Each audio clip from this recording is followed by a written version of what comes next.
Hello and welcome to Community Update. I am Promise Okoy. With almost 14% of the province's population on the registry seeking a doctor here in Nova Scotia, no doubt our healthcare is in crisis. There is no part of the healthcare system that is untouched by this current crisis. Olababatolu is a UK-trained medical doctor who now practices family medicine here in Nova Scotia. And Dr. joins me here today to talk about the current healthcare issues and possible strategies to reduce the need for unnecessary doctor's visits. It's good to have you in the studio, Doctor. Thank you very much for having me. Right. So I understand that you're one of those who had come in the last 2-3 years Yes. to practice medicine here. Yes. Clearly, our situation is not a very good one. Can you tell us a little about what is going on in the healthcare sector? It is a combination of forces that has existed, I believe, long before I came here, predated my coming.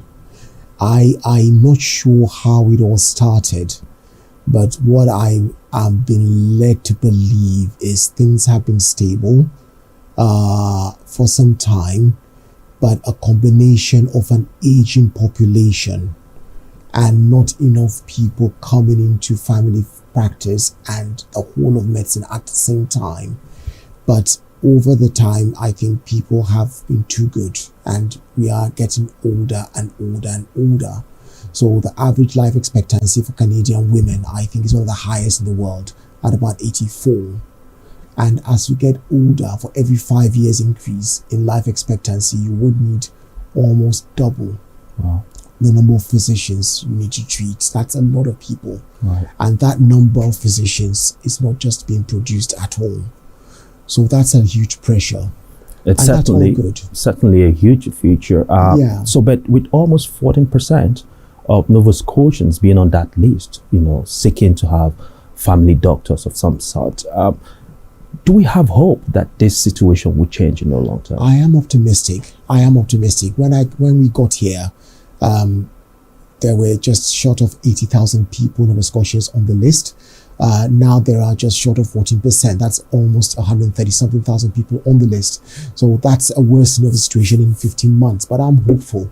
So there are things being considered that weren't being considered then. They have streamlined the licensing procedures for doctors in the Atlantic Maritimes.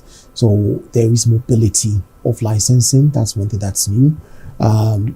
There is conversation around what to do about a lot of physicians that are already licensed, already qualified, not licensed, already qualified, Canadian doctors qualified, but not yet licensed, that are here in Canada, and foreign trained doctors that are qualified but not licensed, that have been, in Canada via the PR system. That conversation wasn't being had when we arrived, my wife and myself, 15 months ago. So that conversation is being had as well. Right. The other thing that gives me hope is I believe there are conversations being had at this moment regarding increased funding. It is incredibly expensive to train one physician, one nurse. It is incredibly expensive. And one of the reasons there is a lack of capacity in the system is funding. It is incredibly expensive. And so there is conversation about a new funding mechanism. And I'm hoping with that, no doubt, part of the increase will go towards training and capacity improvement when this is agreed upon between the federal government and the provincial government. Right. So given the situation and also your experience of several years in the practice, is there any possibility that we can live without seeing doctors? I mean, how can we not see the doctor? Everyone needs doctors, but the intensity of your need varies through your life. Okay? So the way it works for most people, I'll give you a stats, like my daughter would say. 90% of your health budget is actually spent in the last 10 years of your life. So people that are older actually need the doctor more. Okay? Most immigrants, by the very virtue of their being immigrants, are often very young and very fit. So before you got your PR and got here, you would have jumped through hoops, healthcare hoops, fitness tech hoops, and all of that. So you are young, you are very fit. But again, by being young, you probably have young children. So they are the ones that will probably at this point need or have healthcare needs at this point. So would you need healthcare? Would you need doctors? Yes, you will. But you're not just doctors. It's not just a doctor that makes up the healthcare system. It is a system for a reason.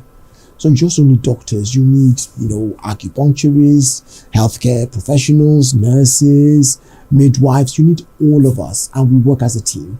So the focus is not just on doctors.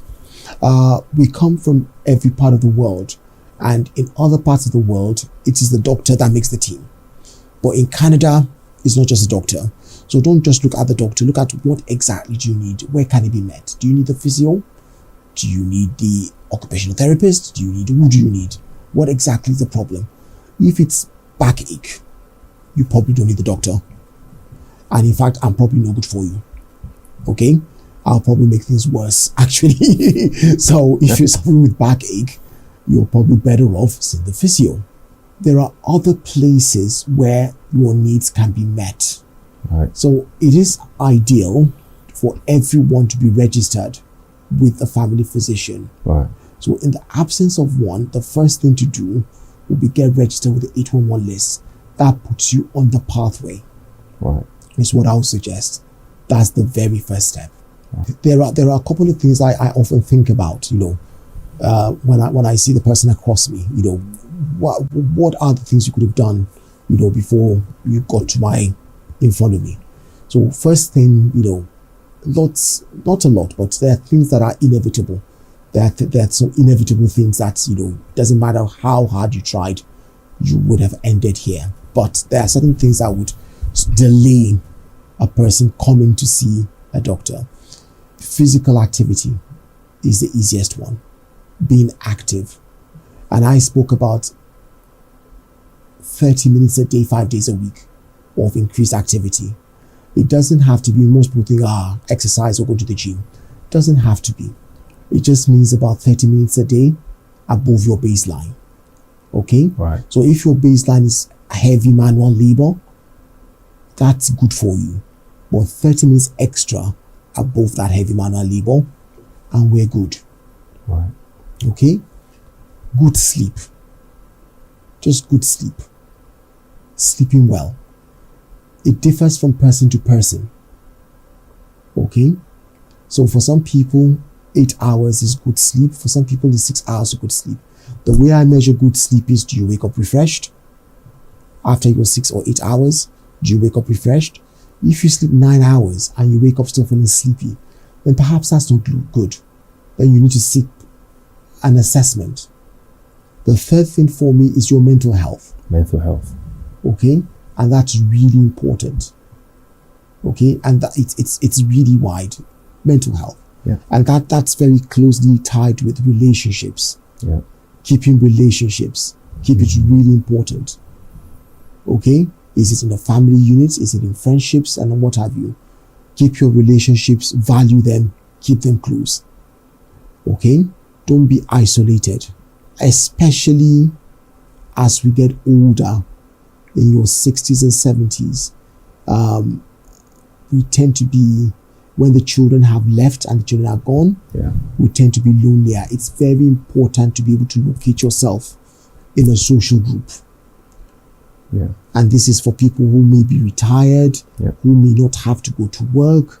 They don't have work colleagues. They don't have family living with them. It does tend to get lonely. Right, right. So a lot of time when we talk about inefficiencies or some of these gaps that are obvious, we tend to turn to the government to say, government haven't done this and they haven't done that. So what are some of the ways that government can improve access to healthcare and people would not, be in lack of family doctors? Can you speak to that? Government is doing their best. I think they are doing their best, but unfortunately there will be a lag time between what they're doing and what we see. So there are programs to recruit more doctors. They are also putting in place policies, like I said, increased funding. They have also tried to make available pharmacies for minor ailments. There are about 7 pharmacies they have been funding for. And there's also funding for something called virtual care. Right, you talked about that before. Yes, virtual care. So how does that really work? I mean, do you just go online and you Nova look Scotia for virtual virtual care. access? Yeah, virtual care Maple. Oh, Okay? okay. I think it's a paid for service, but you get put on a waiting list and you get a doctor call you and offer advice over the phone. Yeah, they've got access to your records and they can offer advice over the phone. So how efficient is that one? Again, it's not the best. I wouldn't say it's ideal, but it does work, especially for non-urgent matters. Right. So if you talk to a doctor and say, I've got this, I've got that, if they think, this is not something ideal for the telephone, they will say, please go to A&E. Of course, the worry is for most things, for a lot of things, they will say, nobody wants to go to A&E to wait for 8 hours. Yeah. But when you talk to a doctor and they think, this is not a telephone thing, Right. they'll tell you, go. Right. But if it's something that can be sorted over the telephone, they would help. Yeah. So in your opinion, again, what do you think are the factors responsible for this gap we are having in supply of professionals in the healthcare? And how can that gap be bridged? What I think, it's personal, what I think may have happened is, again, for over the years, there's been a slowdown in new doctors coming into the system. Right. And over the years, the number of people practicing have stayed static. So all of a sudden, a lot of people have moved away and retired. Okay? So while the number of people coming into the system have been slowed down, so number of registrations have been either decreasing or stayed static, number of people retiring have suddenly shot up. Okay? And population has suddenly shot up. So don't forget, I wasn't here, but since the start of COVID, the population increase in Nova Scotia, I was told, increased exponentially. So for a long time, Nova Scotia was around 900,000. Yeah. And all of a sudden, crossed 1 million. Yeah, over 1 million. Exactly. And in those numbers, we also have African immigrants who have come into Yes. the past 5, 4, 6 years ago. But do you think we have enough practitioners who are African immigrants who can also cater for the community? I don't have the numbers to hand. Yeah. But I think at this time, we need everybody. Yeah, I know. I think we need everybody. Absolutely. So off the top of my head, I would say there are probably, I don't know the number of Nigerians or Africans in Nova Scotia, but I would reckon there might be about 4,000 Okay. off the top of my head. I know there's certainly almost 40 Nigerian doctors Okay. of Nigeria, born in Nigeria. Right. Okay. But again, do you think it's an opportunity for people of within our community, the African community, to begin to think to help their guide large, the young ones in the society, to begin to think how to be part of this career opportunity in the healthcare It is an sector? opportunity. There are opportunities for everyone who wants to make healthcare a profession. Yeah. Because yes, there is increased funding. Yes, there is increased opportunities. Yeah. And it is certainly something worth exploring. Yeah. Yeah. Yeah. That what exploring, but some would think it takes forever to train a doctor. How do we balance that? It's worth the effort. I mean, do we have some other short courses that you feel young people might want to consider? For instance, if you don't want to be a doctor, at least you can be a level lower to becoming a doctor. We like the idea of being a doctor, but again, like I said, healthcare is there's a whole spectrum of opportunities in healthcare. Yeah. So yes, it's great to be a doctor, but there are so many things you can be that is so rewarding. Yeah. And the kind of reward there, helping a person maximize their potential. Yeah. You don't have to be a doctor. You really don't. Yeah. So you can bring so much comfort and so much help in so many ways Yeah. without having to be a doctor. And the financial reward, which is important in other aspects of healthcare, can even be more without having to be a doctor. Yeah. Being a doctor is very rewarding, even financially. Yeah. But it's not the end all and be all. Right. And there's so many other things in healthcare Yeah. that People can is- take advantage of. Exactly. Right. But again, you talked about something that sounds like remuneration there. Do you think doctors are fairly compensated around here? Do you think some of them who probably moved out would not have done so as a result of poor compensation? Certainly, salaries? I think remuneration would be one of the reasons they moved out. Certainly would be. I believe Nova Scotia's remuneration is not one of the most competitive, but also the cost of living is not one of the highest. Okay. Okay, so it's like comparing apples and oranges. So Okay. it's not as the scale is not as high as other provinces, Right. but neither is the cost of living. Right. So as we try to wrap up, I want to see how are you able to convince people who at this point do not have family doctors, but they have obvious medical issues and challenges, and some might be thinking they want to resort to self-help, herbal things and exercise and all that. What are those key things you want to tell them to do I in would order to stay say- healthy? I would say self-help is not healthy. No, it's not. But you can be preventive. You can be a bit strategic about what you do. So I have people who have injury from self-help. So, garlic, herbs and all of that. So I that's not self-help, that's actually self-injury.